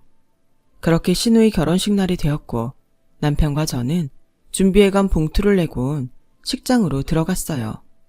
남편과 집안 어른들께 인사를 하고 자리에 앉으려다가 신우의 얼굴은 보고 와야겠다 싶어 신부 대기실로 향했어요. 그런데 그곳에서 기막힌 얘기를 들었지 뭐예요. 어머, 그럼 너네 오빠가 너희 신혼집 해준 거야? 전세로? 대박이다. 안 그래도 너희 시댁이 가난해서 신혼집도 못 구했다고 한 걱정을 하더니 니네 오빠 정말 장난 아니다. 얘네 오빠가 아니라 얘 올케 언니가 착한 거지. 누가 신우이 신혼집 구하는데 적금까지 깨서주냐? 나 같으면 절대 안 해줘. 야, 너 니네 올케한테 잘해. 세상에 그런 사람이 어딨니? 자기 여동생도 아니고 신우이한테. 모르는 소리 마라. 우리 올케가 그걸 알면 가만히 있겠니? 우리 오빠네 돈 관리는 오빠가 하거든. 우리 올케가 수포자라 돈 계산도 제대로 못하잖냐. 오빠가 언니 몰래 해준 거라서 집에선 입도 뻥끗하면 안 돼. 올케가 알아봐라. 가만히 있겠니? 이게 다 자업자득 아니겠니? 올케가 똑똑했어 봐. 자기 월급 통장을 우리 오빠한테 맡겼겠니? 멍청한 자기를 탓해야지. 누굴 탓하겠어? 나야. 중간에서 꿀만 빨면 되는 거고. 순간 피가 거꾸로 솟는 것 같았어요. 그래서 식장으로 들어가 남편을 끌고 밖으로 나왔어요. 당신 적금 깨서 당신 동생 신혼집 해줬다는 게 사실이야? 말해봐. 내 월급 모은 걸로 네 동생 전셋집 해줬냐고. 그러자 남편이 주변 눈치를 보며 소리 죽여 말했어요. 그게 어떻게 네 월급이야. 우리 부부 공동자금이지. 그리고 내가 명색이 장남인데 여동생 결혼하는데 손 놓고 있어야겠니? 너 맏며느리야. 잊었어? 까놓고 말해서 우리 부모님도 여력이 없는데 그럼 어떡해? 지지배가 애는 덜컥 가졌다지. 남편 놈은 변변한 직장도 없다니 오빠인 나라도 해줘야 될 거 아냐. 누군 좋아서 해줬겠니? 막말로 니네 집에야 먹고 살만하니까 장인 장모님이 해주시면 되지만 우리 집은 형편이 다르잖아. 그런데 어떻게 내가 가만히 있냐고. 그리고 너 출가 외인이야. 결혼했으면 우리 집 사람이라고. 장남이 여동생 결혼하는데 집 좀 해준 게 뭐가 그렇게 잘못이라고 사람을 쥐잡듯 잡아? 너도 그냥 맏며느리 할 일 좀 했다고 생각하면 그만이잖아. 별것도 아닌 것 가지고 난리야. 남편은 자기 잘못을 합리화하며 오히려 제 탓을 했어요. 그 모습에 저 사람이 지금까지 알던 내 남편이 맞나 싶을 정도였죠. 이런 인간을 믿고 그동안 발발거리고 살아온 게 너무 분하고 화가 나서 진정이 안 되더라고요. 생각 같아서는 당장 달려들어가 결혼식을 뒤엎어버리고 싶었지만 그랬다간 오히려 모든 잘못을 내가 뒤집어 쓰게 될 것 같아서 일단 참기로 했어요. 하지만 이런 기분으로 신우의 결혼식에 참석할 수는 없겠더라고요. 그래서 최근에 이혼한 친구를 찾아가 변호사 소개를 받았어요. 친구와 함께 변호사 사무실에 찾아가 모든 상황을 전달하고 본격적으로 이혼 소송에 돌입하게 되었죠. 뒤늦게 소장을 받고 제가 이혼 소송을 시작한 사실을 안 남편은 또다시 혓바닥을 굴리며 저를 회유하려고 안간힘을 쓰더군요. 소송 사실이 알려지면 우리 둘 다 창피해서 회사를 어떻게 다니냐며 이혼을 하더라도 원만하게 합의 이혼으로 하자고 했어요. 해약한 적금에서 내 월급이 들어간 금액은 내가 대출을 받아서라도 꼭 갚을 테니까 제발 소송은 말자. 소송으로 가면 너도 나도 변호사 비용 나가게 되는데 뭐하러 생돈 날리니? 변호사들은 소송하라고 하겠지. 지들도 먹고 살아야 하니까. 근데 소송으로 가봤자 딱히 네가 더 받을 것도 없어. 뭐가 있어야 더 받지. 안 그래? 그러니까 합의이혼으로 가자. 응? 네가 계산력이 떨어지는 건 알지만 돈 쓰고 이혼하는 바보 같은 짓은 제발 안 했으면 한다. 부탁이야. 그 말에 손에 들고 있던 걸레를 남편 입에 쳐넣었어요. 똥 싸고 자빠졌네. 야, 내가 그런 계산도 안 하고 소송하겠다고 나섰겠니? 그러니까 그 주둥이로 이번 소송 막을 생각이랑 일찌감치 접으셔. 변호사랑 상담해보니까 너처럼 네 돈이 내 돈이고 내 돈도 내 돈으로 착각하는 인간들 치고 제대로 된 놈 하나 없더라. 다행인 게 그런 놈들은 하도 구려서 법적으로 처벌할 거리가 많다는 거야. 네가 지금 소송 막으려고 하는 것도 그래서 그런 거 아니니? 부부 사이에 이 정도 일 비일비재해. 남들은 안 그러고 사는 줄 아니? 그럴 때마다 소송하고 싸워대면 이혼 안 하고 사는 사람 몇이나 되겠어. 그러니까 이제 그만하고 화해하자. 우린 이런 일로 깨질 사람 아니잖아. 끝까지 상황 파악 안 되는 남편은 사랑 타령을 하고 나섰어요. 잘난 척은 혼자 다 하더니 너는 화해라는 단어의 뜻도 모르니? 어디서 화해하잔 소리를 짓거려. 화해는 두 사람이 쌍방과실이 있을 때 합의점을 찾는 방식이고 지금 너랑 난 일방적인 네 잘못 때문에 소송을 앞두고 있는 거라고. 뭘 알고나 떠들어. 우리 엄마 암 걸렸을 때 넌 뭘 했니? 결혼을 하면 독립된 가정을 꾸리는 거니까 각자 집안의 금전 지출은 안 된다고 했니 안 했니? 근데 나한테 말도 않고 내 돈을 빼서 네 멋대로 써? 내 동생 결혼하는데 꼴랑 30만 원 내라고 하면서 네 동생한테는 1억 넘게 퍼주는 게 말이 되냐고. 이게 네가 말하는 상식이고 도리냐? 내 보기엔 거지근성으로밖에 안 보여. 아무리 없이 살아도 정신은 제대로 받고 살아야지. 니네 집 어렵다고 부부간의 믿음도 나몰라라는 너. 법원에서 제대로 판결해 줄 테니까 딱 기다려. 너 같은 놈 말에 휘둘려 지금껏 네 로봇처럼 살아온 내 인생 이번에 제대로 보상받을 테니까 각오하라고. 그렇게 저는 남편과 이혼 소송을 했고 그동안 적금을 들었던 제 월급과 그 밖의 명목으로 모았던 돈, 그리고 전세 보증금과 직기류의 절반에 대한 소유권과 위자료를 지급받을 수 있었어요. 얼마 뒤 제가 멍청해 당한 거라며 큰소리치던 시누이가 전화했더군요. 예정을 생각해 신혼집은 뺏지 말아달라고 울먹이길래 언제 우리가 정을 나누고 살았냐고 되도 않는 소리 말고 형편대로 살라고 하곤 전화를 끊었어요. 돈이 급했던 남편은 결국 여동생 신혼집을 뺏었고 시누이는 시집살이를 시작했다고 하더군요. 남의 돈으로 시작한 신혼은 결국 비참한 결말을 맞은 거죠. 이혼 후 저는 일에만 빠져 살았어요. 회사에서 전 남편과 몇 번 마주치기도 했지만 마음이 떠나서 그런지 밉다는 감정도 안 생기더라고요. 그리고 언젠가부터 전 남편이 회사에서 보이지 않길래 그만뒀나 했는데 퇴사를 했다더군요. 정확한 이유는 모르겠으나 회사로 빚쟁이들이 몇 번 찾아와 난동을 부린 적이 있는데 아마 그 일 때문에 그만둔 것 같았어요. 자기 머리 좋은 것만 생각하고 남의 돈 무서운지 모르던 전 남편은 결국 돈 때문에 자신이 이룬 모든 걸 잃고 만 거예요. 저 역시 전 남편처럼 실패를 하지 않기 위해 첫 번째 결혼 실패를 반면교사 삼아 살아가려고 합니다. 지금까지 제 사연을 들어주셔서 감사합니다. 좋은 인연과 좋은 사람들과 건강하고 행복하세요. 여러분, 사연 댓글에 응원과 현명한 조언 부탁드려요. 좋아요와 구독은 저에게 큰 힘이 됩니다. 오늘도 좋은 일 가득하세요.